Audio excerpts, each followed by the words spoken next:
Bueno, chicos, damos inicio. Vamos a continuar con la parte de grafos y árboles. Eh, bueno, espero que después del break que hicimos para la parte de la prueba no hayamos perdido parte de los conceptos, ¿verdad? Ojalá. Son conceptos muy sencillos los que hemos visto hasta ahora, como pues el concepto de grafo, que básicamente es un conjunto de vértices o nodos y un conjunto de aristas o arcos, ¿verdad? De hecho, hemos visto hasta el momento, digamos, dos generalidades de la parte de grafos. Los grafos dirigidos, que básicamente sus aristas tienen una cola y una cabeza, o sea, o tienen una, por así decirlo, eh, ¿cómo les puedo decir? Una flecha, ¿verdad? Que indica la dirección de dónde va. Y los grafos no dirigidos, ¿ok? A lo largo de las dos o tres clases que hemos hablado un poco de grafos, pues vimos que los grafos como tal eh, tienen algunas características, pueden ser, bueno, recuerda que están los grafos simples, los pseudografos, los multigrafos. También vimos algunos conceptos interesantes como lo que son caminos, como lo que son circuitos, como lo que son bucles, o los famosos también arcos cíclicos, ¿verdad? Que es el que sale y entra en un mismo, o sale y llega a un mismo nodo, ¿verdad? Bueno, hemos visto un poco también sobre, vamos a ver por acá, sobre algunos tipos de grafos especiales, ¿se acuerdan? Vimos, pues, algunos tipos de grafo, como el grafo completo, ¿se acuerdan? Bueno, un poquito de de grafos particulares, ¿verdad? Y al igual que aplica mucho, al igual que para grafos dirigidos, para no dirigidos, ¿verdad? Que es lo que estamos ahorita como viendo. Teníamos, ¿qué es esto que está ahí? Que dice ahí sorprendido. Vamos a ver qué es esto que dice por aquí. 51. ¿Ustedes ven eso que dice sorprendido ahí? Sí, ¿verdad? Ya se dejó de sorprender.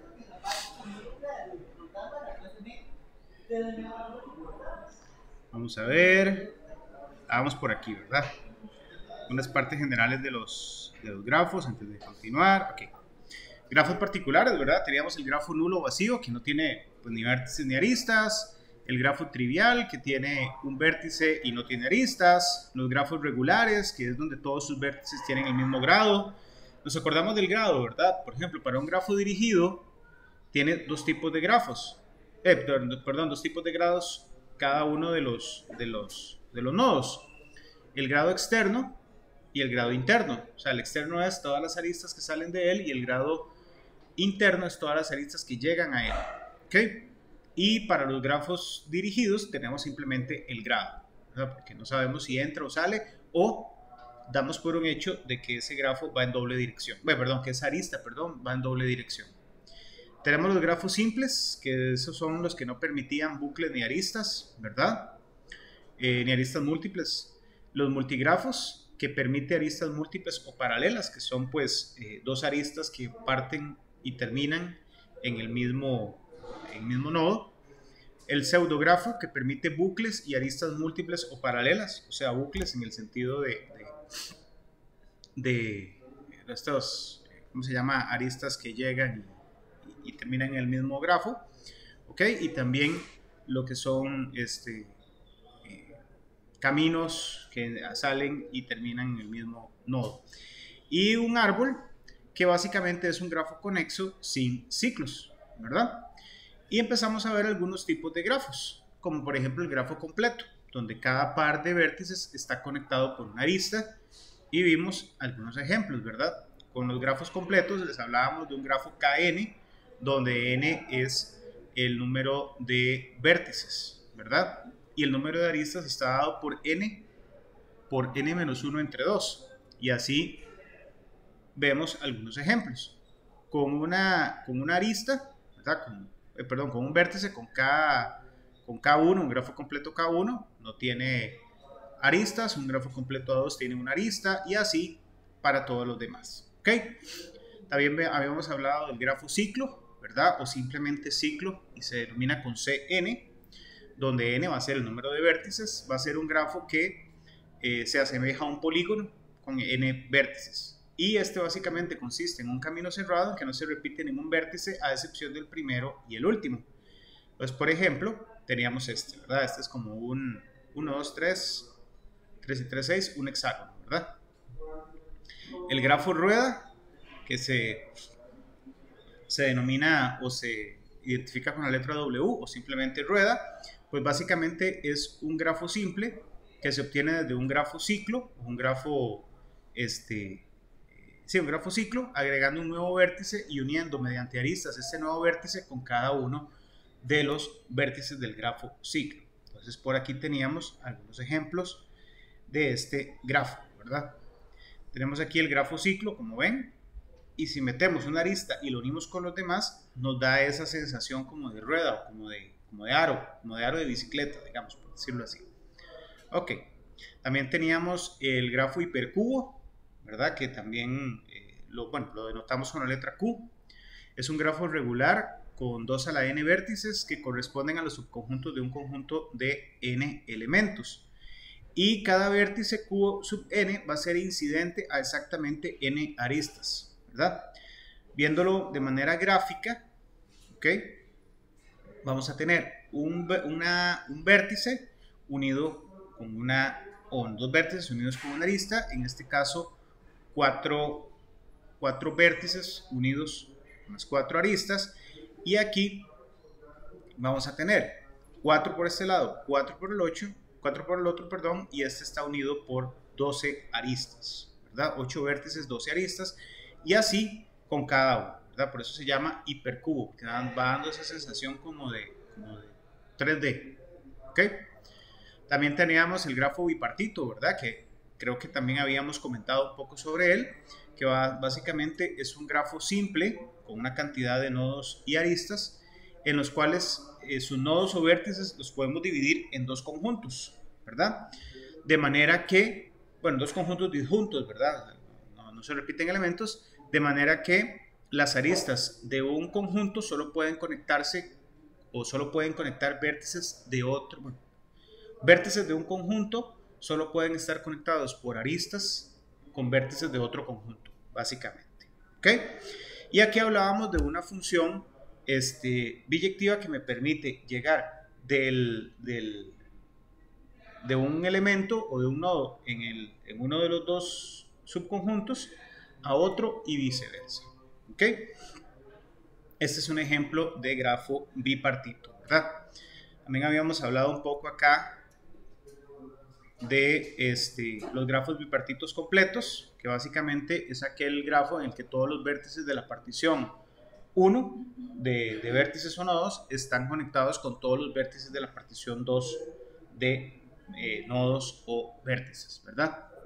Entonces por aquí tenemos un ejemplo, ¿verdad? De un grafo bipartito. O sea, tenemos un conjunto y vemos que cada una de las aristas, cada una de los vértices, perdón, está unido con cada uno de los vértices del otro conjunto mediante una arista.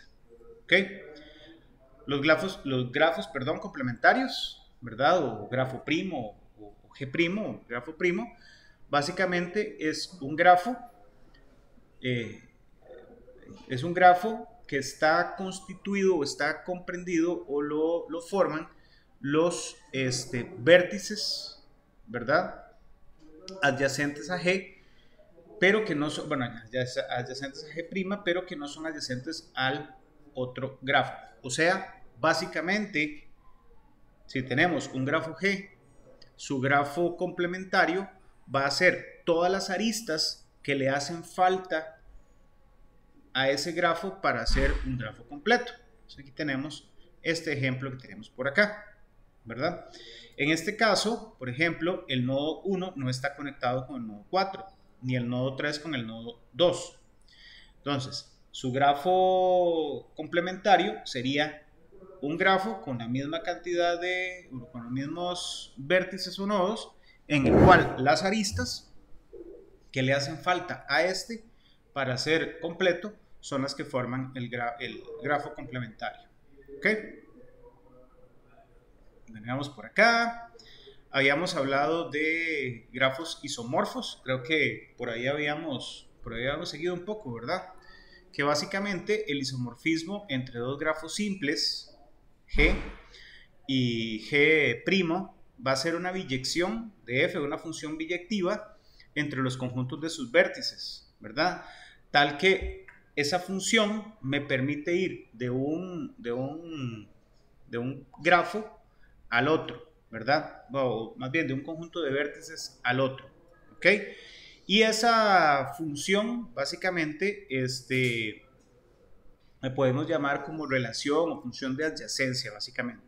Es decir, cualquier par de vértices que escojamos en el grafo G son adyacentes si, solo si sus imágenes, o sea,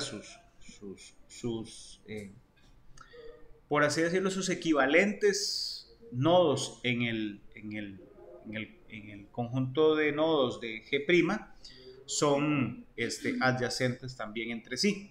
¿Ok?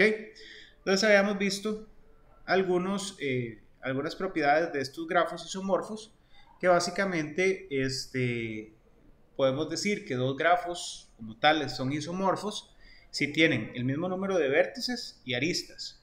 Adicional, si tienen los mismos componentes conexos. Si tienen la sucesión de sus grados igual, o sea, si tienen los mismos grados para sus vértices. Si tiene la misma cantidad de ciclos de longitud n y si tiene los mismos circuitos de Euler, que hoy vamos a ver qué es eso. Y dos grafos son isomorfos, sí, solo sí, para cualquier ordenación de vértices aristas, sus matrices de adyacencia e incidencia son iguales, ¿verdad? Recordemos que las matrices de adyacencia e incidencia son dos maneras de representar, adicional a la parte gráfica, los grafos. ¿Ok? Entonces, ya hemos hablado un poquito de por acá sobre este ejemplo de grafos isomorfos. Vamos a verlo por acá. ¿Ok? Este grafo G y este grafo H. ¿Ok? Entonces, vamos a ver algunas características. Ya lo habíamos visto, pero no importa. Entonces, por ejemplo, A tiene que tener un f de A, ¿verdad? Tiene que haber un isomorfismo, una función con este vértice que me lleve al grafo H. Entonces, como vemos por aquí, A se conecta con E, A se conecta con F y A se conecta con G, ¿verdad? Entonces, su isomorfismo como tal, en el grafo isomorfo, no puede conectarse con el isomorfismo ni de E, ni de F, ni de G, ¿ok? Al igual el de B, se conecta con E, con F y con H, entonces no puede conectarse con los que no está conectado, ¿verdad? O sea, no puede ser adyacente a esos vértices, ¿ok? Entonces veamos, por ejemplo, acá. F de A me dice que es 1, o sea que la función de isomorfismo con el vértice A sería 1, o sea, en este grafo H, el nodo etiquetado con 1 es un isomorfismo del grado etiquetado con A, del nodo etiquetado con A. Entonces, como vemos por acá, bueno, veamos este otro.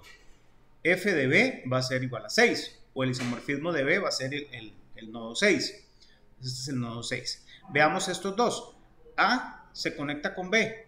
No, ¿verdad? Entonces, acá sus isomorfismos no pueden conectarse, ¿verdad? Como vemos por aquí. El isomorfismo de A se conecta con el isomorfismo de E, al igual que el isomorfismo de B, al igual con el isomorfismo de F. Entonces, analicemos este. E es 5 y el isomorfismo de F es 2.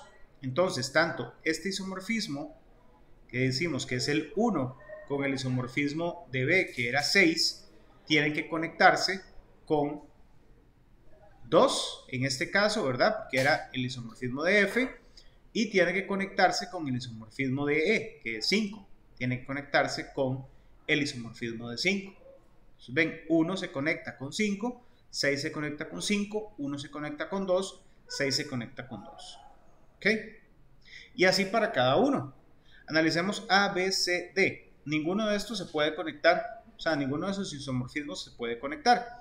El de A es 1, el de B es 6, el de C es 8 y el de D es 3. 1, 6, 8 y el último era 3. ¿Ven? Entonces, a no ser de que la función de isomorfismo sea muy específica, ¿verdad? Pues va a ser una parte, por así decirlo, como podemos decir, para la construcción algo como prueba y error, tratar de ir haciendo esa parte de isomorfismo, a no ser que ya la función esté pues definida, ¿verdad? Pues si la función está, de isomorfismo está definida, ya la construcción del grafo es directa, ¿ok? Pero básicamente ese es el concepto, ¿verdad? O sea, ahí como vemos por acá, sus matrices de adyacencia e incidencia, bueno, en este caso sus matrices de adyacencia son iguales, ¿ven? ¿Ok? Y su matriz de incidencia pues también lo será. Entonces, una parte también importante de identificar si dos grafos son isomorfos es creando su matriz de adyacencia, ¿verdad? Que es la más sencilla, ¿verdad? La incidencia pues también es fácil porque en las filas vamos a colocar los nodos y en las columnas vamos a colocar las aristas. Cuando es una matriz de adyacencia como tal, vamos a hacer nodos contra nodos para ver cuáles son adyacentes entre sí, ¿verdad? Recordamos la incidencia entre vértices y, bueno, entre aristas y vértices, y la adyacencia, la incidencia, y la adyacencia entre vértices y vértices, ¿verdad? Buenos días. Ok. Hasta ahora hemos visto muchos conceptos, pero ¿les va quedando claro?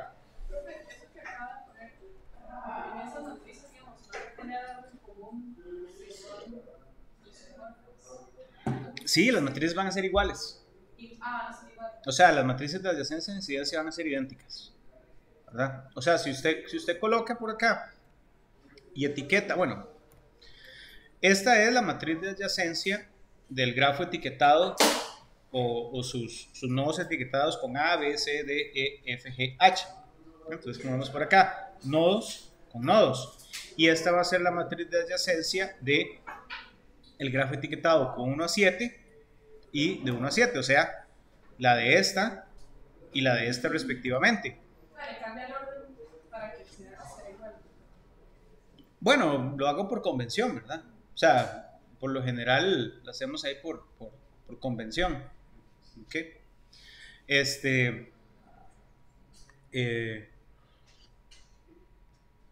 Bueno, sí, tiene toda la razón. Le cambiamos el orden porque esta sería en desorden, por decirlo así, y aquí la ordenamos para que veamos que es exactamente igual. ¿Ok? Tiene razón en esa parte. Ok. Bueno, básicamente, cuando creamos o cuando queremos validar un isomorfismo y no tenemos más que los dos grafos, hacemos las matrices de adyacencia o incidencia y pues procedemos a verificar si son iguales. ¿Ok? Bueno, como vemos por acá, ¿verdad? Entonces, las ordenamos según el criterio de isomorfismo que nosotros vemos por acá o que nosotros vamos a ver aquí, ¿verdad? Es un proceso tal vez un poquillo tedioso, pero nos va a dar la seguridad de ver si son o no son matrices, son grafos isomorfos entre sí. Ok. Bueno, entonces habíamos quedado, ahora sí, por acá. Vamos a empezar a ver unos conceptos ahí interesantes. Ok, ya ahora vamos a hacerlo muy práctico el asunto. Vamos a ver dentro de los grafos, ya que vimos toda la parte de conceptos y demás, y somos unos expertos en la parte de identificar tipos de grafos y todo, ahora vamos a ver características dentro de los grafos. Por ejemplo, lo primero que vamos a ver son los circuitos de Euler, o también llamados eulerianos, ¿verdad? Básicamente es un circuito de Euler, un circuito que contiene todas las aristas de G, ¿ok? O sea, todas las aristas que componen o que forman el grafo, ¿verdad? Básicamente, y forman un circuito, o sea, si un circuito contiene todas las aristas que tiene el grafo, le llamamos circuito de Euler o euleriano, ¿Ok? Entonces de aquí se desprenden algunos conceptos. Por ejemplo, el concepto de trayectoria. La trayectoria o camino, pues una trayectoria o camino que empieza y termina en el mismo vértice y recorre cada arista exactamente una vez. ¿Ok? Vértices y aristas, nodos y arcos, ¿verdad? Tenerlo claro. Entonces va a ser un camino o trayectoria que empieza y termina en el mismo vértice y recorre cada arista exactamente una vez. O sea, no pasa por el mismo camino entre dos vértices más de una vez. ¿Ok? Un grafo que admite un ciclo o un circuito, mejor dicho, euleriano, se denomina como grafo euleriano. ¿Ok? Un grafo no euleriano que admite un camino euleriano se denomina semi-euleriano, ¿verdad? Entonces ven, el grafo como tal puede admitir un circuito euleriano, pero un grafo no euleriano, o sea, ¿verdad? O sea, que no tiene un circuito que contiene todas las listas de G, pero que admite un camino euleriano, se denomina como grafo semi-euleriano. Y vamos a ver aquí un ejemplo, ¿ok? Hay un teorema o unas reglas que se aplican. Por ejemplo, si un grafo G contiene un ciclo, o el grafo G contiene un ciclo euleriano, sí, solo sí, G es conexo, ¿verdad? Todos están uniditos por ahí. Todos los vértices de G tienen grado par, eso es importante, todos los vértices de G tienen grado par, o sea, que tiene dos aristas incidentes con cada uno de sus, bueno, 2, 4, 6 incidentes con el nodo, ¿verdad? Con cada uno de los nodos. Y un grafo dirigido conexo es euleriano, sí, solo sí, para cada, las sillas están para el tigre, ¿eh? Un grafo dirigido conexo es euleriano, sí, solo sí, para cada vértice el grado interno coincide con el grado externo y tiene todo el sentido, ¿verdad? Porque si el grafo es dirigido, recordemos que tenemos grafo interno, que son las aristas que entran, y el grafo externo, las aristas que salen.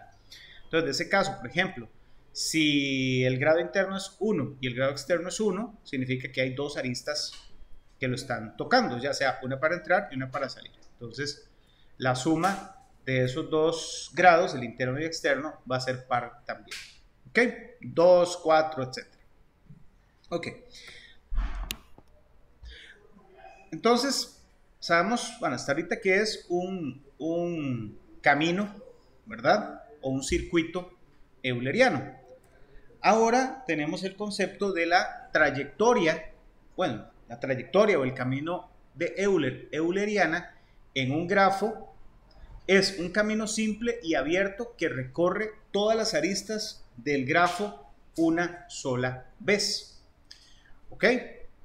Entonces, de aquí también desprendemos un pequeño teorema, que si tenemos un grafo conexo cuya suma de los grados de todos sus vértices es par y hay un número de vértices impares, ¿verdad? Entonces, si el número de vértices impares es mayor que 2, el grafo no se puede recorrer. O sea, no se puede recorrer pasando dos vértices por alguna, o pasando dos veces por alguna arista. Si el número de vértices impares es ceros, el grafo se puede recorrer. Podemos además elegir qué vértice empezar y el camino siempre será cerrado, o sea que va a empezar y terminar donde empezó o termina donde empieza. Y si el número de vértices impares es 2, el grafo se puede recorrer, pero el camino ha de empezar en uno de los vértices impares y ha de terminar en otro. Entonces un poco ahí como de teoremas y demás. Pero veamos ya la parte gráfica. ¿Ok? Bueno, entonces vamos a analizar, para que nos quede un poco más claro, con estos ejemplillos, cómo identificar circuitos o trayectorias de Euler, ¿no?, en un grafo. Entonces veamos. El circuito de Euler dice: un circuito que contiene todas las aristas de G recibe el nombre de circuito de Euler o euleriano, ¿verdad? Es un circuito que contiene todas las aristas de G.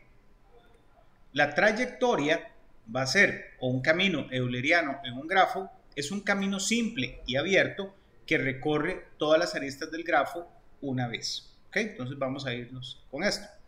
Entonces, en este primero, vemos que tenemos los nodos 1, 2, 3 y 4, ¿verdad? Entonces ahí, como vemos, podemos recorrer todos los vértices del nodo mediante aristas una única vez, o todas las aristas una única vez.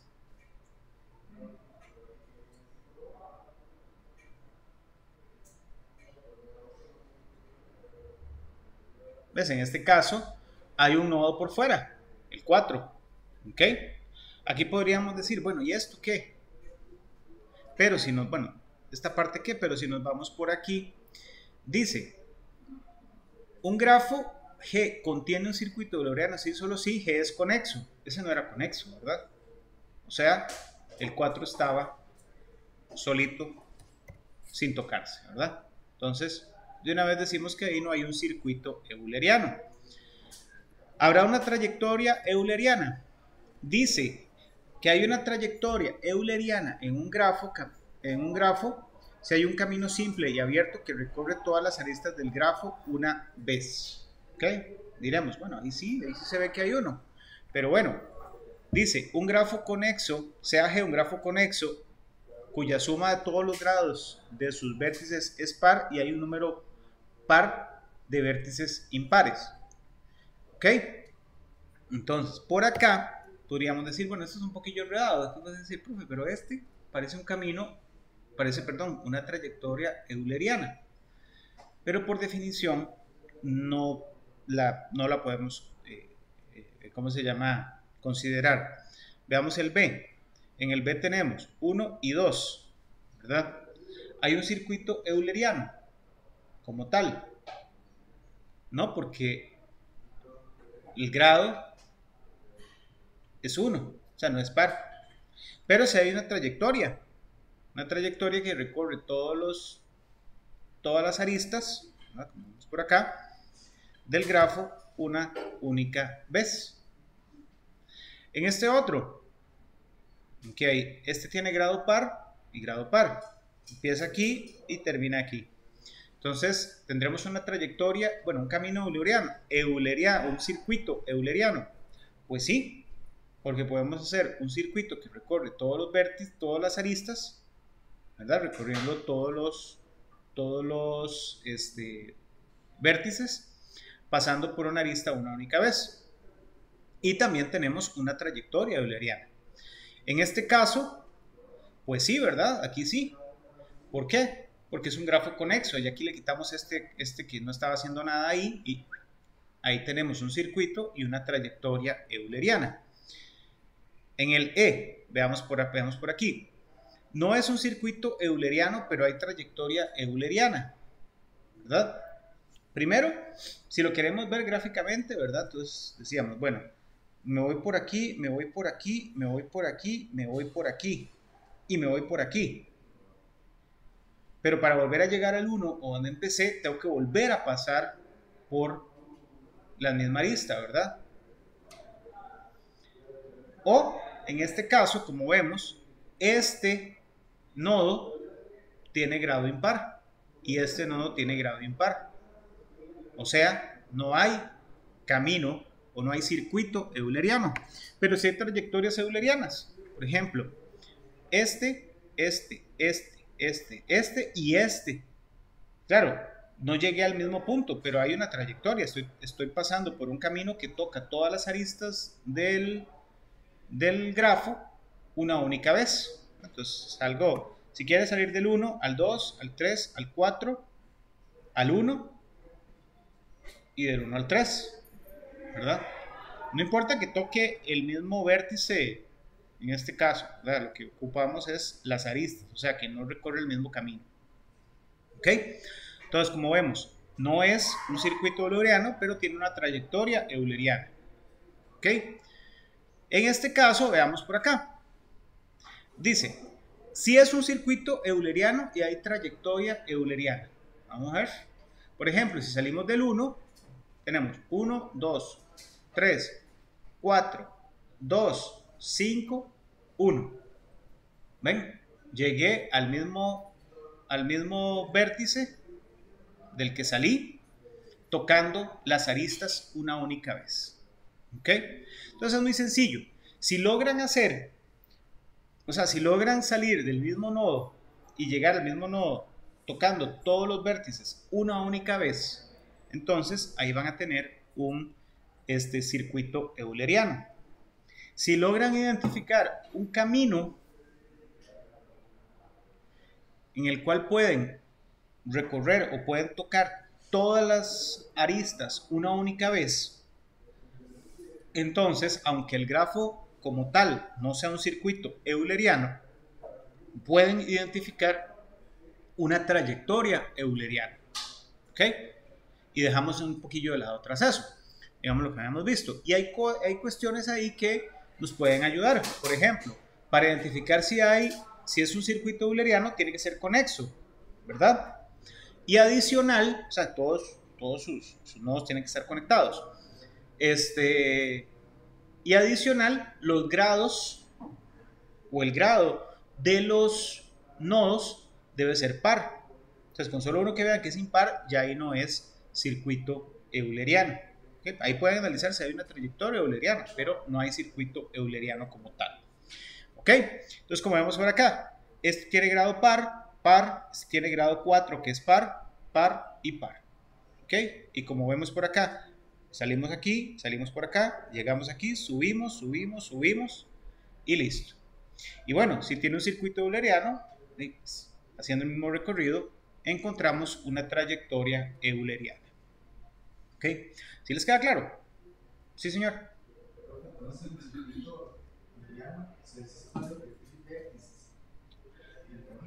Sí, o sea, no importa que toque los vértices diferentes, lo que no puede es pasar por la misma arista. O sea, usted puede, como ejemplo en este caso, vean, aquí estoy pasando de la arista 1, 2, la arista 2, 3, la arista 3, 4, la 4, 2, la 2, 5 y la 5, 1. O sea, este punto se convirtió y se tocó 1, 2, 3, 4 veces, se tocó en total. O sea, eso no importa. Lo que no podría es volver a pasar por la misma arista, o sea, por el mismo camino como tal. ¿Ok? O sea, no puedo tocar el mismo camino. Es como quien dice, bueno, tiene un punto pivote, pero puede llegar por aquí y por aquí. En el momento que usted tenga que volver a pasar por la misma calle, ahí ya no hay nada de circuito euleriano como tal. ¿Ok? Entonces, bien, estamos el circuito y la trayectoria como tal, ¿verdad? Entonces, ¿sí? La trayectoria no importa como que pasen como dos veces, digamos, por ejemplo, en el C, Ajá. que son los mismos vértices, pero hay dos líneas, no importa. Sí, porque son dos aristas o arcos diferentes. O sea, son paralelas, ¿verdad? Porque salen y entran al mismo vértice, pero yo salgo. O sea, yo puedo hacer un camino que vaya de 1 a 2 y de 2 a 1. Entonces, en este caso, estoy llegando y saliendo del mismo vértice sin tocar el mismo camino, porque recuerde que estas dos no son la misma. O sea, son paralelas, pero no son la misma. Esta puede estar etiquetada o tener un peso distinto a este, ¿no? Son dos caminos diferentes, ¿verdad? Ok, es como quien dice, bueno, aquí tengo un punto, digamos, bueno, imagínense, digamos que tenemos San José y Alajuela. Entonces, un camino va a ser yéndome por la ruta 1, directo, y otro camino va a ser por el camino viejo, digamos, el camino viejo pasando y llegando a Alajuela.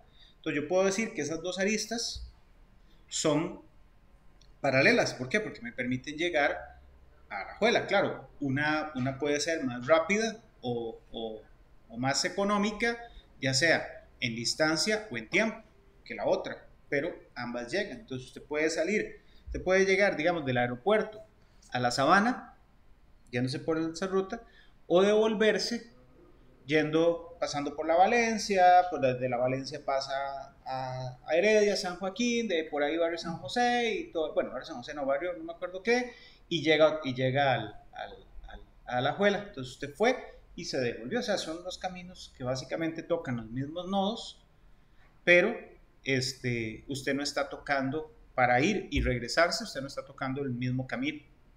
Cosa que si solo únicamente existiera la vía de la pista, digamos, entre Alajuela, entre el aeropuerto y la Sabana, entonces ahí no habría circuito como tal, ¿verdad? Lo que habría es una trayectoria euleriana, porque puedo ir de un punto a otro tocando todas las aristas del nodo, pero no me puedo devolver. Para que sea circuito tengo que salir y llegar al mismo punto. Para que sea trayectoria tengo que tocarlos todos. Okay, no importa dónde termine, pero si los toco todos hay una trayectoria euleriana. ¿Ok? ¿Les queda claro? Ok, buenísimo. Entonces, bueno, hay otro chavalo ahí que es Hamilton, no es el de la Fórmula 1, es los ciclos de Hamilton, ¿verdad? O también llamado los ciclos hamiltonianos, ¿ok? Entonces dice, un ciclo de Hamilton o ciclo hamiltoniano es un ciclo que contiene todos los vértices del grafo G y recorre cada vértice una sola vez. ¿Ok? Entonces por ahí es sencillo, ¿verdad? O tratamos de hacerlo lo más sencillo de entender. El ciclo de Euler, ¿verdad? Cuando hablamos de Euler, ¿ok? Hablamos de un ciclo de Euler, ¿verdad? O que hablábamos de Euler, como yo les había dicho por ahí, circuitos o trayectorias, ¿verdad? Entonces, tenemos el circuito, ¿ok? Sale de un nodo y llega al mismo nodo, ¿verdad? Sale y llega al mismo nodo, pasando por cada uno de los vértices, por cada una de las aristas una sola vez, ¿okay? Tocando o visitando aristas una única vez.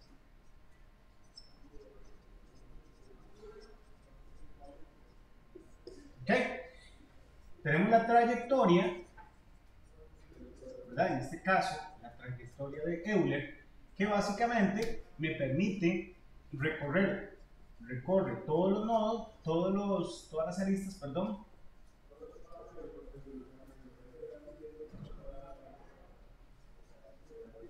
¿Ok?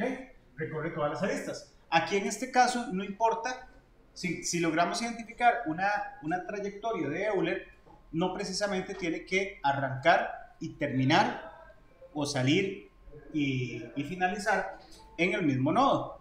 O sea, puede finalizar en otro nodo, pero mientras recorra todas las aristas. Entonces, como vemos, con Euler vemos el tema de aristas, ¿verdad? Ahora con Hamilton, lo que dice es que un ciclo de Hamilton, ¿verdad? Cuando hablamos de ciclo, de nada sabemos que sale bien, ¿verdad?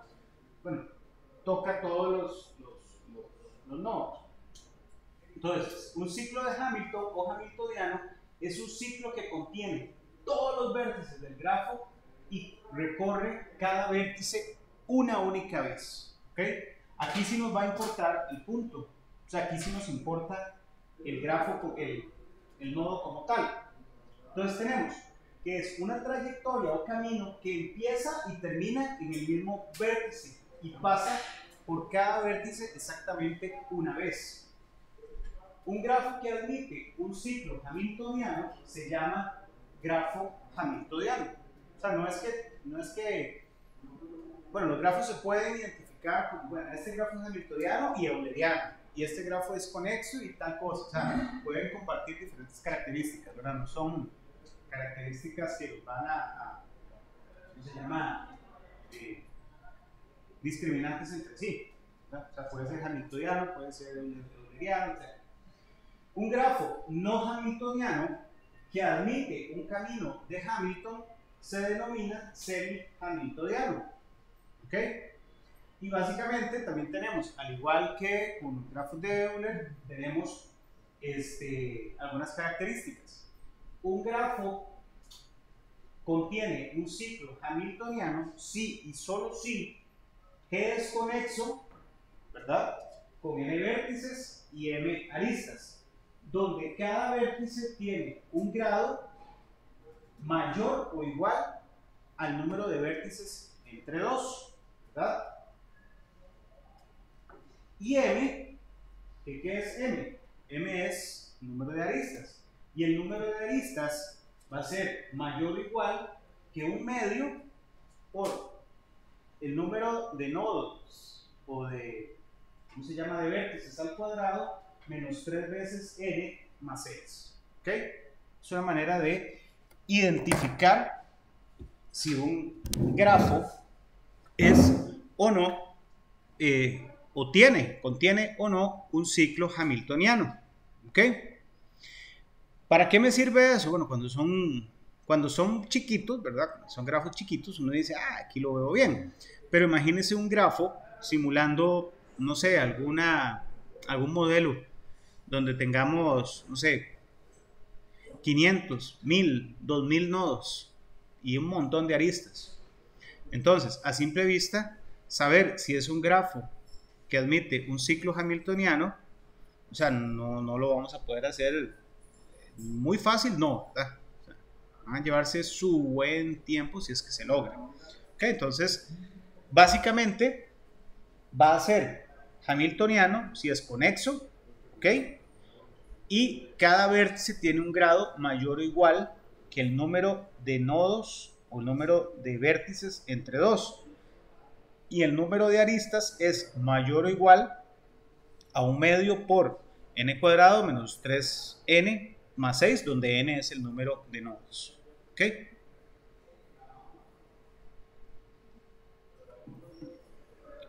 Y aquí también tenemos las trayectorias, ¿verdad? O el camino de Hamilton, o trayectoria o camino hamiltoniano, que básicamente es un camino elemental y abierto que contiene todos los vértices del grafo y los recorre exactamente una vez.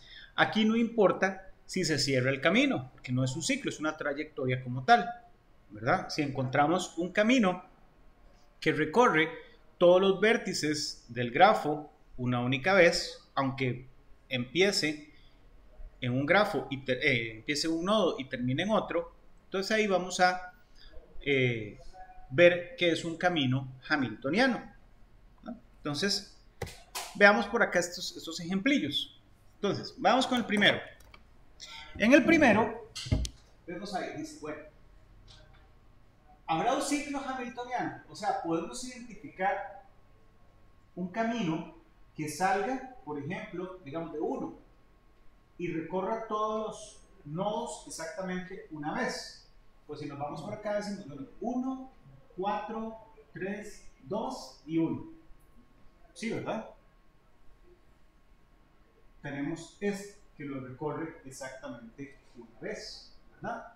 Entonces, tenemos un ciclo hamiltoniano, ¿verdad? Y bueno, como hay un ciclo hamiltoniano, habrá una trayectoria hamiltoniana, ¿verdad?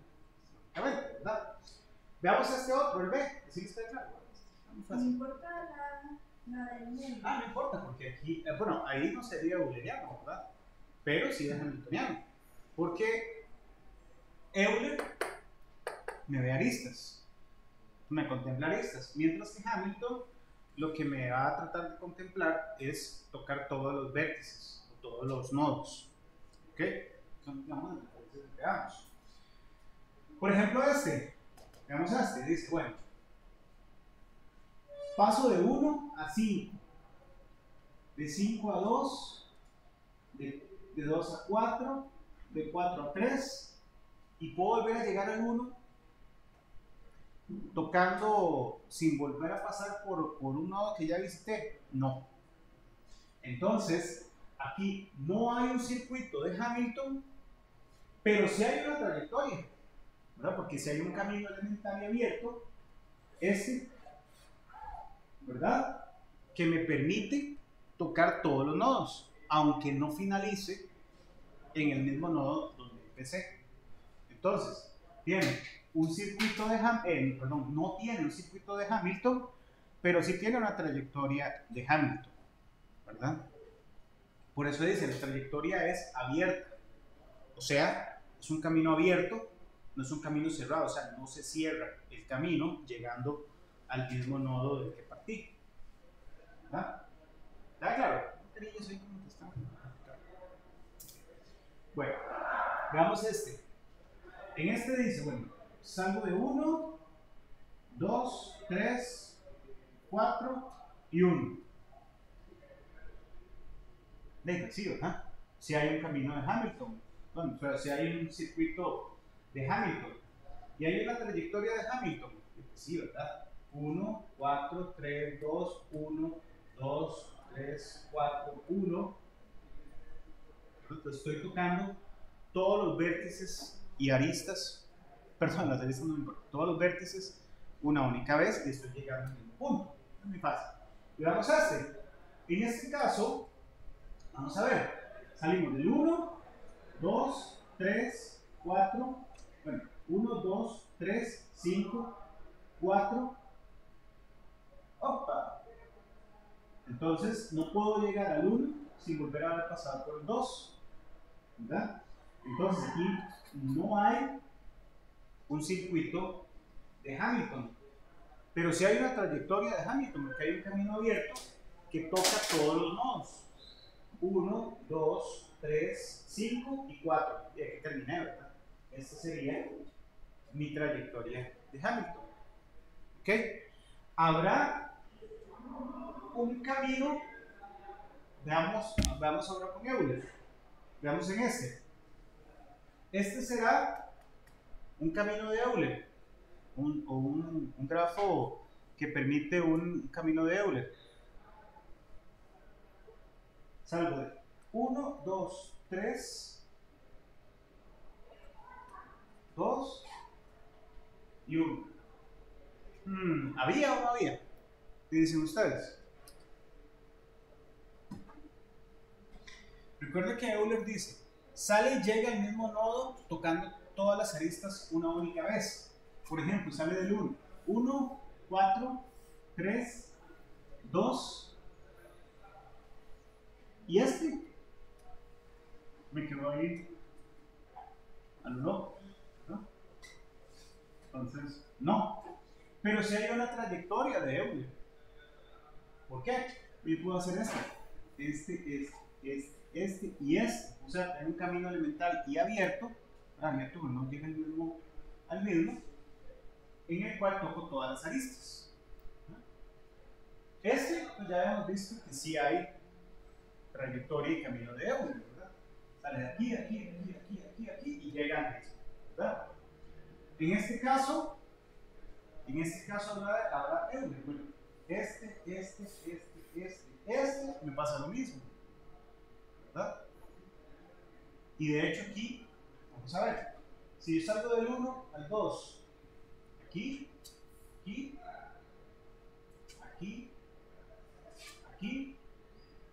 tampoco hay una trayectoria, ¿verdad? En este ejemplo. Y en este habrá trayectoria y camino. Sale de acá, y me quedé ahí. O sea, no hay un circuito de Euler, pero sí hay una trayectoria de Euler, porque sí puedo llegar tocando todas las aristas. ¿Ok? Entonces esas son las diferencias diferencias y similitudes entre los ciclos de Euler y las trayectorias de Euler y los ciclos de Hamilton y las trayectorias de Hamilton. ¿Ok? ¿Os queda claro? Ok, bueno. Entonces, vamos a utilizar esos conceptos. De hecho, vamos a verlos cómo se utilizan. Pero hablemos ahora un poco de los grafos planares o también llamados grafos planos. ¿Ok? Un grafo planar o un grafo plano es una representación de un grafo en el cual ninguna de las aristas se interseca con otra, o sea, que no se cruzan, ¿verdad? Entonces, esto es importantísimo en el diseño de circuitos, en el diseño de caminos también. O sea, por ejemplo, ese que yo les decía del aeropuerto a la Sabana y viceversa. Entonces, Dave, si quiero un camino que no se interseque, o sea, que sea completamente diferente. ¿Por qué? Porque ¿qué pasa si hay algún tipo de accidente o cosas de ese estilo en un camino y en algún momento esos caminos se intersecan? Entonces quedó igual, ¿verdad? Si voy a tener pega o bloqueo, entonces, ¿cómo se llama?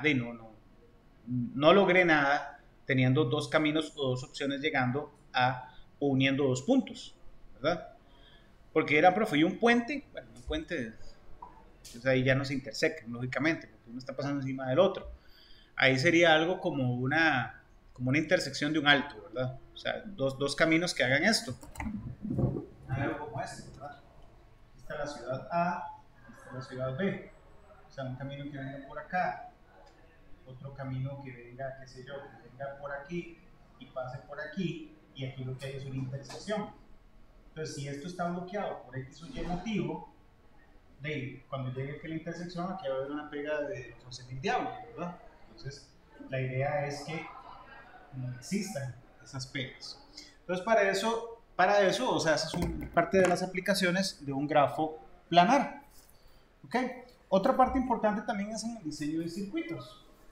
Yo no sé si todavía está el curso de circuitos digitales, por ahí andaba algo parecido. Bueno, entonces digamos que por aquí tenemos esa imagen que hace muy claro. Vamos a una cosa aquí, qué cosa ahora no saben qué va a interpretarse. Entonces, por aquí hay un circuitillo por acá, aquí hay otro componente, aquí hay otro componente, y yo necesito, bueno, vemos que aquí hay un por acá, y necesito pegar este componente con este, ¿verdad? Entonces uno diría, bueno, ahí lo hago aquí así, no, porque aquí, se muere. Entonces hago ese tipo de diseño, ¿verdad? Entonces, de esa manera, me sirven, digamos, este tipo de grafos me sirven. Entonces, como les decía, el grafo planar es un grafo en el que ninguna de sus aristas se interseca, o sea, ninguna se toca, ¿ok? Como en este ejemplo. Este ejemplo dirán, bueno, profe, pero aquí qué, ahí se están tocando. Sí, pero usted puede agarrar esta arista que une este punto o este nodo con este y tirarla así por fuera. Y ya no se une, o sea, ya no se interseca, ¿verdad? O sea, ya no se pegan. Entonces, este grafo lo podemos pasar a su representación gráfica a un grafo planar de esta manera. Básicamente, así. Ok. Un poquito de teorema. Dice, un grafo G es un grafo planar simple conexo con E aristas, V vértices y R regiones. ¿Ok? Entonces, aquí hay un concepto nuevo, interesante, que son la parte de las regiones. Vean acá. Este es un grafo, ¿verdad? Entonces, este grafo como tal, como vemos ahí, no se intersecan las aristas, ¿verdad? No hay ninguna que toque con otra, que pase por encima. Entonces aquí yo puedo identificar regiones. ¿Se acuerdan también que había un poquillo de teoría de conjuntos y todos los conjuntos que estaban por fuera y todo? Digamos, así. Entonces dice por acá, esta va a ser mi primera región. Como que yo llegue aquí y sombrero, ¿verdad?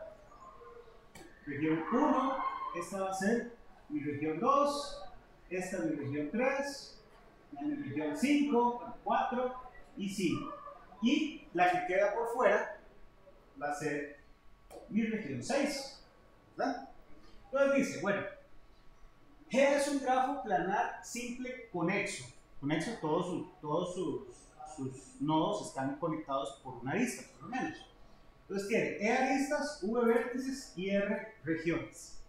Entonces, identificando esto, se cumple que R O sea, la cantidad de regiones va a ser igual al número de aristas menos el número de vértices más 2. ¿Ok? Veamos por acá. ¿Cuántas aristas o cuántos vértices hay acá? 1, 2, 3, 4, 5, 6 y 7, ¿verdad? 1, 2, 3, 4, 5, 6, 7.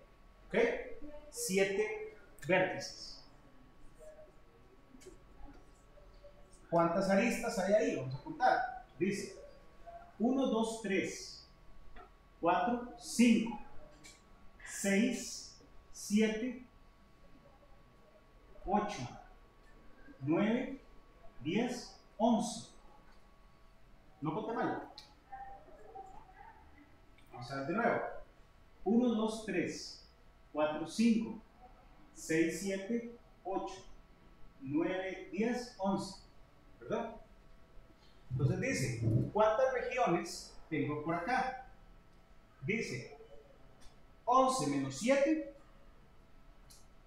4 más 2, 6 regiones. Ese es lo denominado, se denomina un teorema, el teorema de Euler, ¿verdad? Ese es el teorema, o sea, se pone la parte del teorema de Euler como tal, no las trayectorias ni los circuitos de Euler, teorema de Euler, ¿ok? Donde identifico el número de regiones va a ser igual al número de aristas menos el número de vértices más 2, ¿ok? En un grafo planar simple conexo, ¿verdad? Eso sirve para grafos planares. Si un grafo no es planar, ahí no sirve absolutamente nada, ¿verdad? ¿Por qué? Porque piensan, con solo el hecho de que interseque una arista con otra, ya no puedo identificar la parte de las regiones, ¿ok? De aquí se desprenden algunos corolarios. Por ejemplo, si el número de vértices es mayor o igual a 3, entonces el número de aristas va a ser menor o igual a 3 veces el número de vértices menos 6. ¿Ok? También el grado del vértice G no es mayor que 5. O sea, el grado del vértice de G no es mayor que 5. O sea, si es mayor que 5, pues no podemos aplicar. Y si los vértices, el número de vértices es mayor o igual que 3 y no hay circuitos de 3, ¿verdad? Entonces podemos decir que el número de vértices es menor o igual a 2 veces el número de aristas, perdón, es igual, menor o igual a 2 veces el número de vértices menos 4. ¿Ok?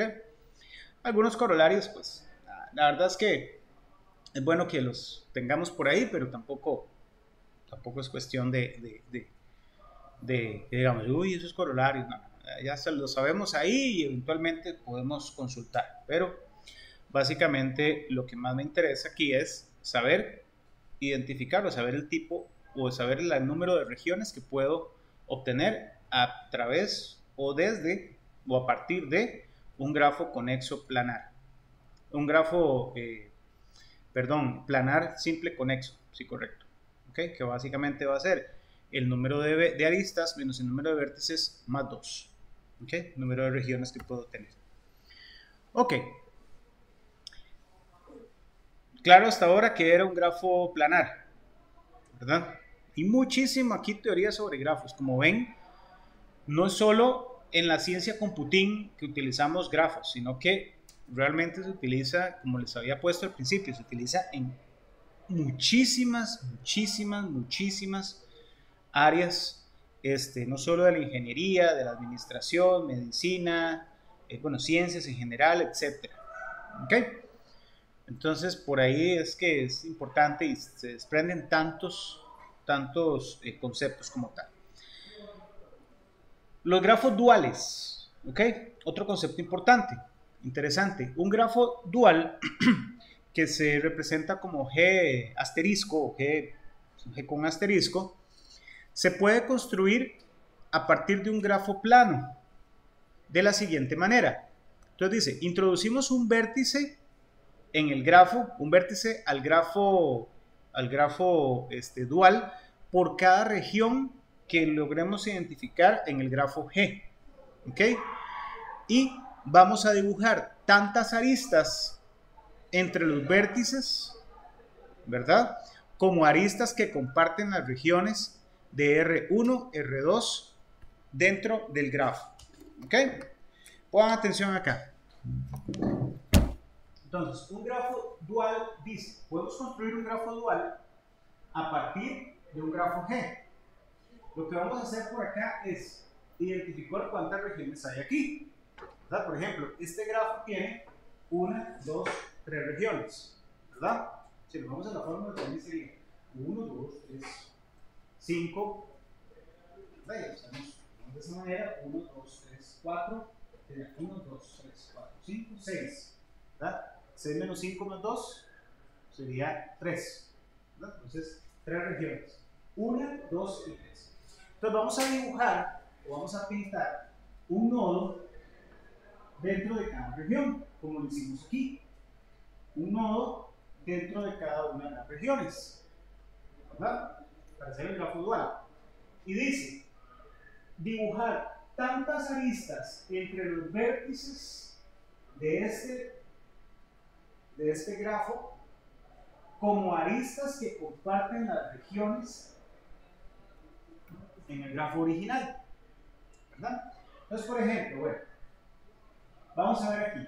Vamos a dibujar primero entre 1 y 2. ¿Ok? ¿Cuántas aristas comparten esta región y esta? O sea, ¿cuántas aristas comparte esta figura con esta? ¿O cuántos lados comparte esta figura con esta? 1, ¿verdad? Nada más. Entonces, dibujamos 1. Súper bien. ¿Ok? Vamos ahora 2 contra 3. ¿Cuántas figuras, perdón, cuántas líneas o aristas comparten esta región con la región de afuera? 1, 2 y 3, ¿verdad? Porque todo afuera es una región. 1, 2 y 3. Entonces pintamos 1, 2 y 3 aristas entre el nodo 2 y el nodo 3. ¿Ok? Y por último, ¿cuántas aristas comparte esta región con la región de afuera?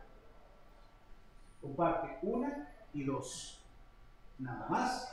Entonces se pintan 1 y 2. Y eso, mis queridos computines y computinas, eso es un grafo dual, básicamente. ¿Okay? Lo construimos a partir de las regiones que logremos identificar del grafo planar, dibujamos un nodo por cada región y las aristas entre cada uno de los nodos serán la cantidad de vértices que comparten las regiones en el grafo original. Más fácil, pero ni sentarse bajo un palo a chupar jocotes. Ok. Dentro de los grafos planares tenemos algunos teoremas, entre los cuales me pareció bastante interesante este teorema, el teorema de Kuratowski, ¿verdad? Suena como una combinación entre un japonés y un ruso y un ucraniano con un coreano. Bueno, el teorema de Kuratowski dice que un grafo es no planar si contiene un grafo homeomorfo a básicamente K sub 3 o K sub 5. Y vamos a ver qué es eso. ¿Ok? Recordamos de los grafos duales, ¿verdad? ¿Se acuerda del grafo dual? Bueno, el grafo bipartito, mejor dicho. ¿Ok? Que podemos agarrar y dividir los vértices por un conjunto y en el otro, ¿verdad? Entonces, básicamente, ese teorema de Kuratowski dice que un grafo es no planar, ¿verdad? O sea, no es planar, o sea, no podemos, ¿cómo se llama? Pintar o intentar pintar ese grafo sin que sus vértices se unan, ¿ok? Si básicamente contiene un grafo homeomorfo, o sea, un grafo similar a este tipo de grafo 3,3, o sea, esto es básicamente para identificar un grafo bipartito, en donde tiene 3 nodos en una partición y 3 nodos en otra, que sería algo como esto, ¿eh? ¿Ok? Y, bueno, un grafo homeomorfo a K33 o K5. ¿Qué es homeomorfo? Bueno, es un grafo que sea, digamos, isomorfo a este tipo de grafos. ¿Ok? Entonces, como vemos por acá, si yo tengo un grafo, ¿verdad? Y puedo encontrar un isomorfismo con un tipo de grafo 3,3, como este que tengo por acá, entonces este grafo es no planar, ¿verdad? Recordemos que van a tener la misma matriz de adyacencia y la misma matriz de incidencia, entonces no voy a poder construir un grafo planar a partir de ese grafo. ¿Ok? Entonces, vamos por aquí, no hay ninguna manera de que yo agarre, por ejemplo, bueno, digamos que sí lo tiro por acá afuera, pero en algún momento voy a tener que volver a llegar a pasando, tocando, o sea, haciendo conexiones entre aristas. O bien, un K5, por ejemplo, vea este K5. Si yo agarro acá, por ejemplo, y quiero pegar la A con la C, digo, bueno, la A con la C la tiro por fuera. Pero ¿qué pasa si quiero pegar ahora la I con la C? Bueno, la puedo bajar ahí. Pero en algún momento voy a tocar o se va a intercalar o se van a intersecar las aristas por acá. ¿Ok? Bueno, una manera interesante y tampoco es como mucho que la sepamos de memoria ni nada. Es parte del aprendizaje, de saber que existe ese teorema. Ok, y ahora sí, vamos a ir viendo ahora algoritmos de grafos. Un algoritmo interesantísimo con la parte de los grafos es los algoritmos de coloración. ¿Okay? Cómo pintamos o cómo coloreamos los grafos. ¿Okay? La coloración de grafos es un caso especial del etiquetado de los grafos. Básicamente es una asignación de etiquetas llamadas colores a los elementos de un grafo. ¿Okay? Una coloración de los vértices de un grafo, básicamente tal que ningún vértice adyacente comparta el mismo color, es llamado una vértice coloración. O sea, una coloración de vértices de un grafo en el que ningún vértice adyacente comparta el mismo color es llamado vértice coloración. Una coloración de arista asigna colores a cada arista tal que aristas adyacentes no compartan el mismo color, o sea, aristas que tengan vértices en común. Y una coloración de caras de un grafo plano es la asignación de un color a cada cara o región tal que caras que comparten una frontera común tengan colores diferentes, como una mandala. ¿Te has pintado mandalas? Bueno, algo parecido a eso. Entonces, la coloración como tal es un proceso en el cual pues vamos a tratar, ¿verdad?, de asignar colores a nodos, aristas y regiones. ¿Ok? Tratando, depende del algoritmo, de que las aristas, de que los vértices adyacentes no compartan el mismo color, las aristas adyacentes no compartan el mismo color y la coloración de caras o de regiones del grafo que tienen fronteras o aristas en común tampoco compartan el mismo color. ¿Ok? Ajá. Es un video hace mucho que era como sobre cuánto es la cantidad de colores mínimo para colorear un mapa que ningún país quede el mismo color. Correcto. Y que era 4, creo. No sé si estoy mal, pero es lo mismo que. Es exactamente lo mismo, vamos a ver. Exactamente igual. Ok. Entonces, sí, vamos a ver, de hecho, responde a ese problema. Con los algoritmos de coloración de grafos podemos responder ese problema de cuántos colores son, o el mínimo de colores necesario para pintar un mapa, tal que los mapas con frontera común no comparten, los países con frontera común no comparten el mismo color. La convención de usar colores en los grafos coloreados se origina de la coloración de los países de un mapa, precisamente, donde cada cara es literalmente coloreada. En general se puede usar un conjunto finito como un conjunto de colores. La naturaleza del problema de coloración va a depender del número de colores, pero no sabemos cuáles son. ¿Okay? Veamos en este ejemplo. Ahí dice, la coloración de vértices para un grafo, este es un grafo especial llamado Petersen, utilizando 3 colores como el número mínimo de colores posible. Entonces aquí va a ser siempre el número mínimo de colores, ¿verdad? El número más, el número mínimo de colores necesario para pintar X elemento. ¿Ok? Aquí van a ver muchísimos grafos. Como ustedes, bueno, si se presenta ¿cómo se llama? La curiosidad. Ahí está el grafo de Petersen. Bueno, ya vimos un montón de grafos ahí. O sea, todos los grafos, un montón de grafos con formas especiales que tienen nombres de las personas, digamos, que los descubrieron, ¿no? Las personas que los estudiaron. El grafo de Petersen, el grafo de, no sé, un poco de nombres ahí.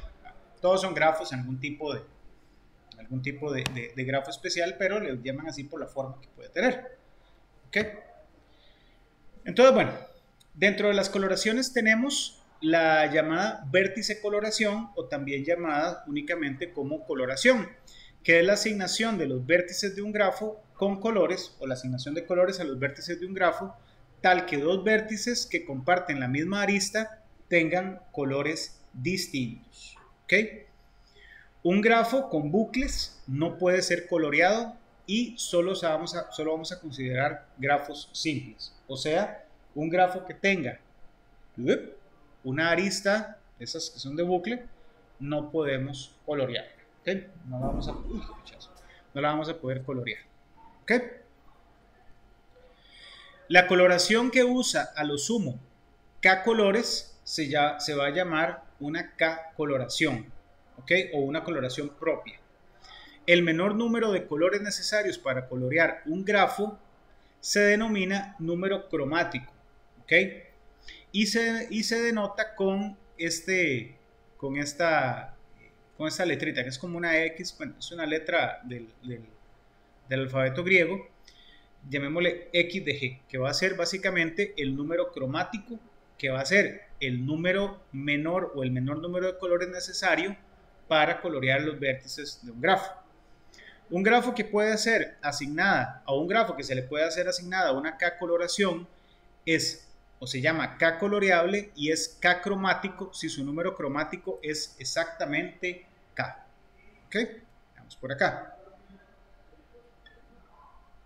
Un subconjunto de vértices asignados al mismo color se le denomina una clase de color. Por ejemplo, si son 3 colores y, qué sé yo, los colores son amarillo, verde y rojo, podemos decir que los conjuntos que tienen amarillo es una clase de color. Podemos decir una clase de color amarillo del grafo. Una clase forma un conjunto independiente y una K coloración, donde K es el número mínimo de colores, es lo mismo que una partición del conjunto de vértices en K conjuntos independientes y los términos K partito y K coloreable tienen el mismo significado. Es básicamente como partir el grafo con un criterio, pero el criterio en este caso va a ser el color, o sea, partir los vértices de un grafo con un criterio, en este caso va a ser el color como tal. ¿Ok? El polinomio cromático, antes de entrar a ver cómo se colorea, cuenta el número de maneras en las cuales puede ser coloreado un grafo usando no más que un número de colores dado, ¿verdad? El polinomio cromático va a ser una función P, donde vamos a tener el número de, bueno, una función P con el grafo, tal que cuenta el número de T coloraciones o el número de colores necesarios para colorear todos los vértices del grafo G o para colorear el grafo G. Como el nombre lo indica, para un grafo G, la función es un polinomio en T. Entonces, hay algunos ejemplos por acá. Por ejemplo, para un triángulo, que va a ser un grafo con 3 vértices, los polinomios cromáticos van a ser, en este caso, T por T-1 por T-2. Para un grafo completo, KN va a ser básicamente T por T-1 por T-2 hasta T menos T-1. T menos N-1. Para un grafo para un árbol, perdón, con N vértices, el polinomio cromático sería T por T-1 elevado a la N-1. Para un grafo ciclo va a ser básicamente este, y para un grafo de Petersen, un grafo especial, va a ser ese que tenemos por ahí, pero como les digo, eso está más que nada como parte de referencia. ¿Ok? Eso es una vértice coloración. ¿Ok? La coloración de los vértices, ¿verdad? Entonces, si hablamos, por ejemplo, de una 3 coloración, entonces hablamos de que ocupamos 3 colores para pintar los vértices, tal que vértices adyacentes no compartan el mismo color. El número mínimo de colores necesario. Porque uno dirá, bueno, si tengo este, por ejemplo, y pinto todos de colores diferentes, de ahí todo bien, ¿verdad? Porque, ¿qué importa? Pero no es una K-coloración porque no estoy utilizando el mínimo número de colores que puedo utilizar. ¿Ok? Bueno, eso es para la coloración de los vértices. La coloración de las aristas de un grafo es una coloración de los arcos o aristas que se va a denotar o va a denotar con colores las aristas tal que aristas incidentes tengan un color distinto. En una coloración de aristas, o la coloración de aristas es llamada K-arista coloración. No es K-coloración como en los vértices, sino K-arista coloración. Y es equivalente al problema de particionar el conjunto de aristas en K en emparejamientos, básicamente.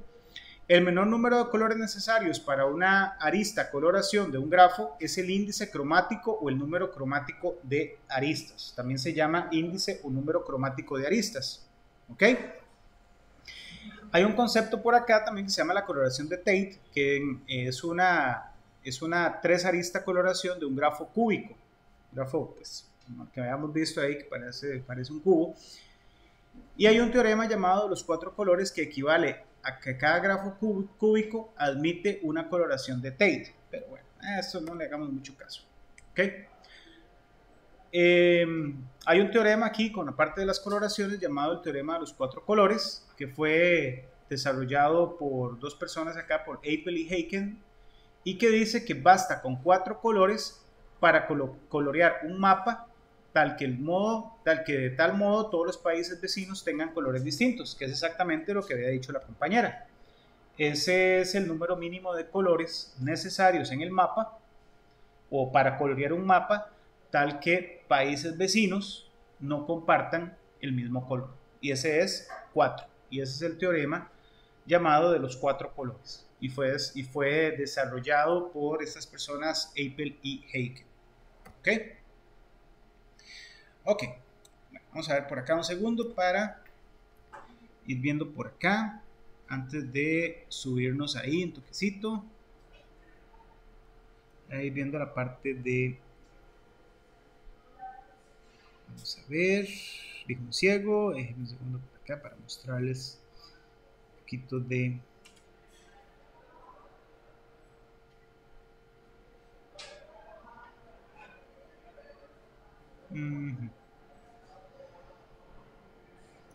Ok, yo creo que esta parte no se los había puesto. Bueno, no importa, tenemos algoritmos de Dijkstra y demás. Ok.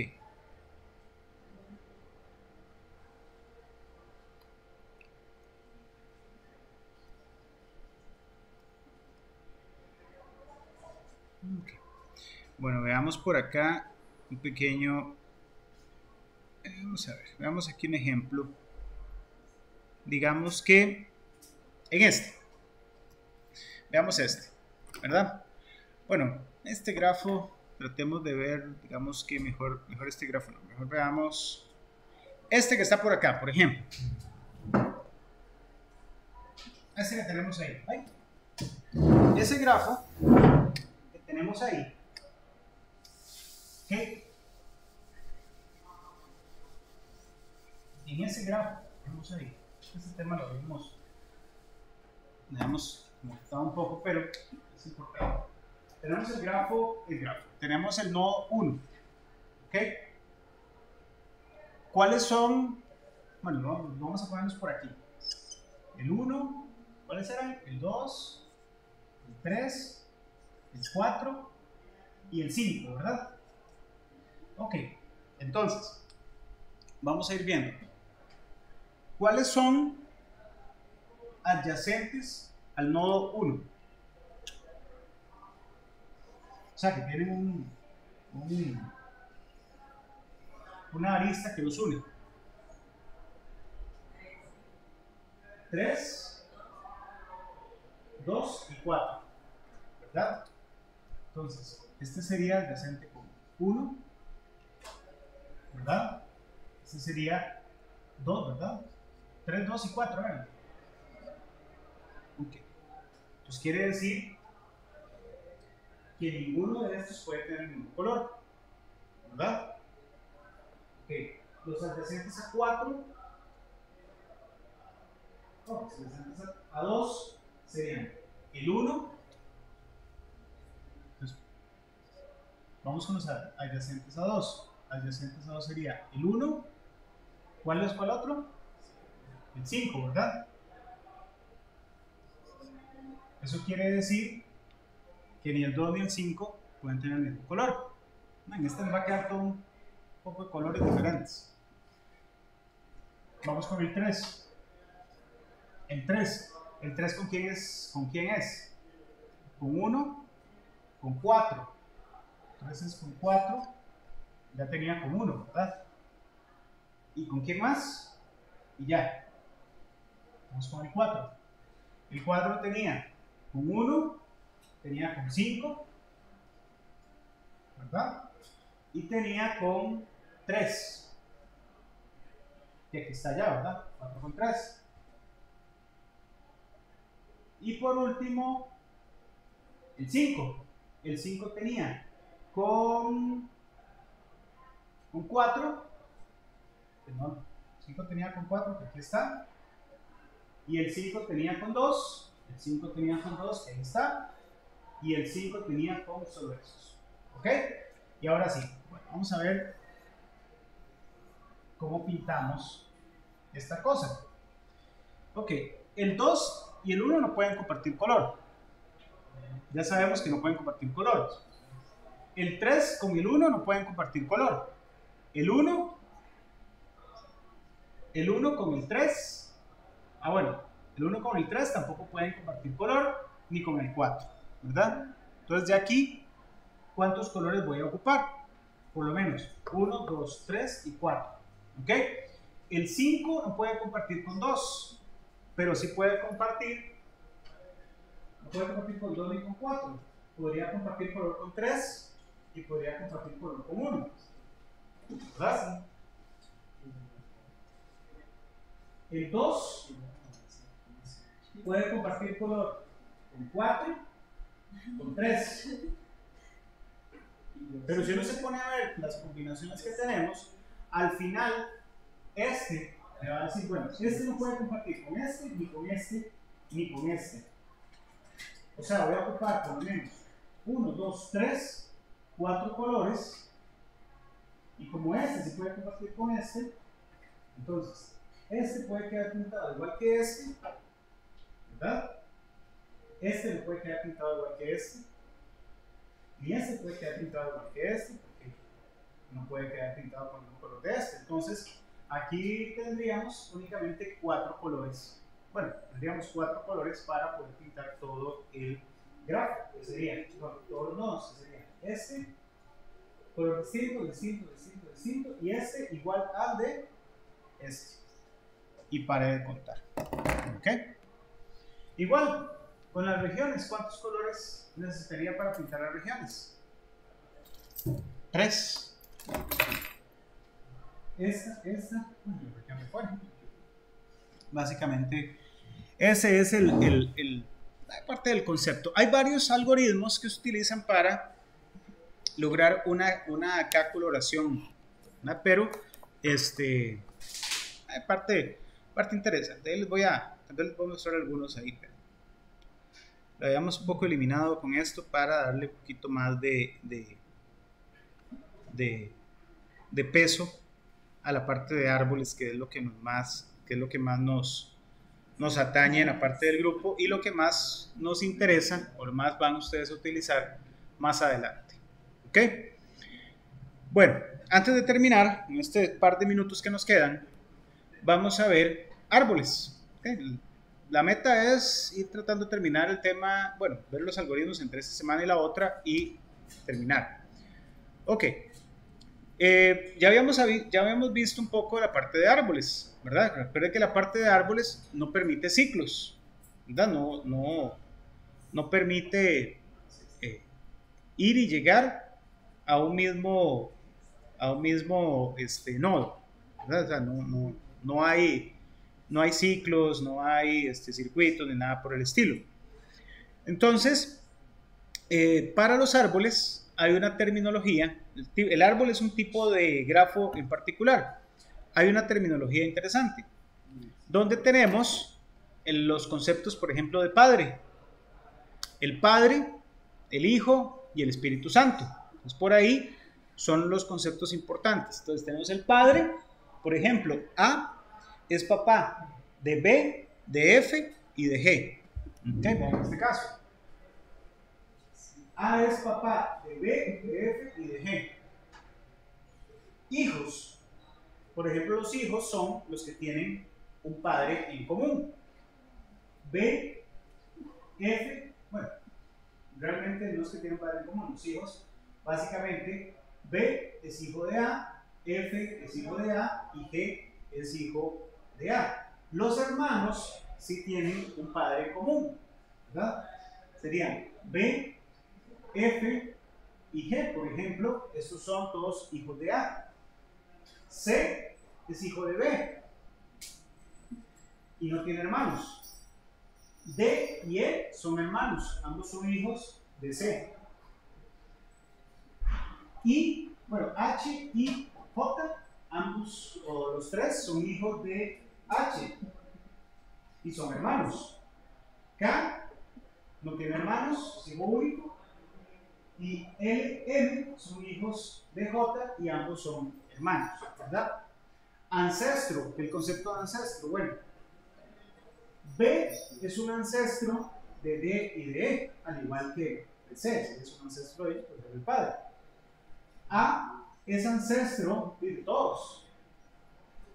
B es ancestro de esta rama. A es ancestro de F, A es ancestro de toda esta rama, G es ancestro, bueno, A es ancestro de todo, G es ancestro de toda esta rama. Estas son los, como el concepto de árbol familiar o árbol genealógico, son los ancestros. Descendientes. D es descendiente de C, directo, pero D también es descendiente de B. Esto es exactamente como leer un árbol genealógico, ¿no? Muy similar. Hoja. Bueno, una hoja básicamente es un nodo que no tiene hijos, ¿verdad? Por ejemplo, ¿cuántas hojas hay acá? Tenemos D, E, F, K, L, N. Ah, ahí. Todas esas son hojas de este árbol.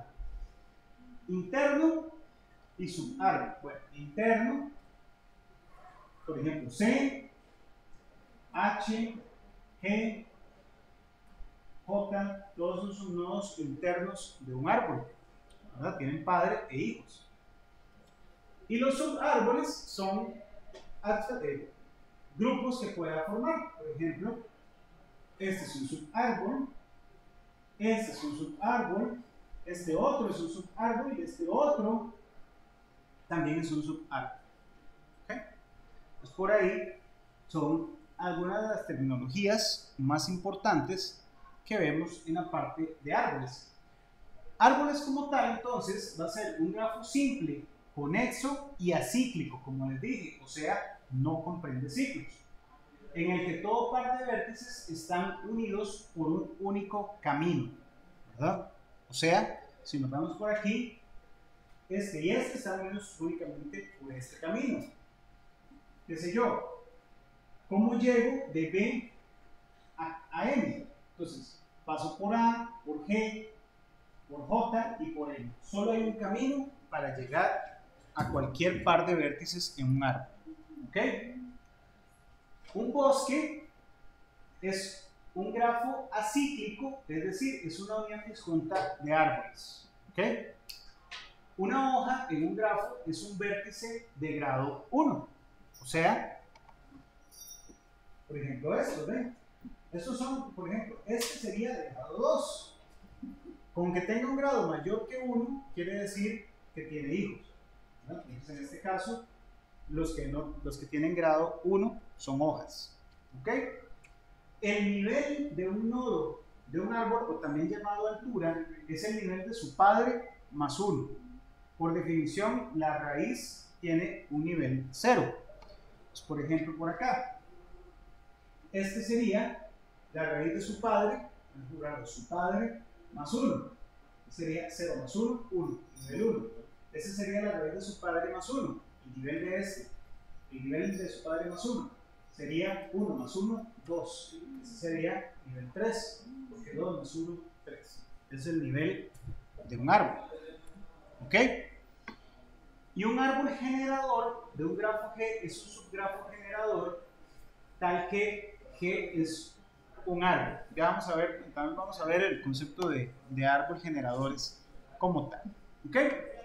Bueno, chicos, para que ya no estén ahí pataleando, entonces continuamos con la parte de árboles y continuamos con la parte de árboles el lunes y vamos a ver un poco de ¿cómo se llama? De algunos conceptos de árboles enearios y árboles de expansión y otras cosillas por ahí, para entrar a los algoritmos de grafos como Dijkstra, Floyd y otros por ahí que vamos a ir viendo. Y lo más seguro es que les voy a enviar la tarea de grafos de una vez para que lo vayan viendo. Y les pongo, nos quedan dos tareas, la tarea de grafos y la tarea de álgebra booleana. Entonces voy a enviar la tarea de grafos hoy para que la vayan trabajando. Tienen algoritmos de Dijkstra y otras cosas que ya vemos a partir del lunes, para que lo vayan haciendo. Esta tarea está para mediados de mes y la otra para final de mes. ¿Ok? Bueno, chicos, los exámenes los entrego el lunes.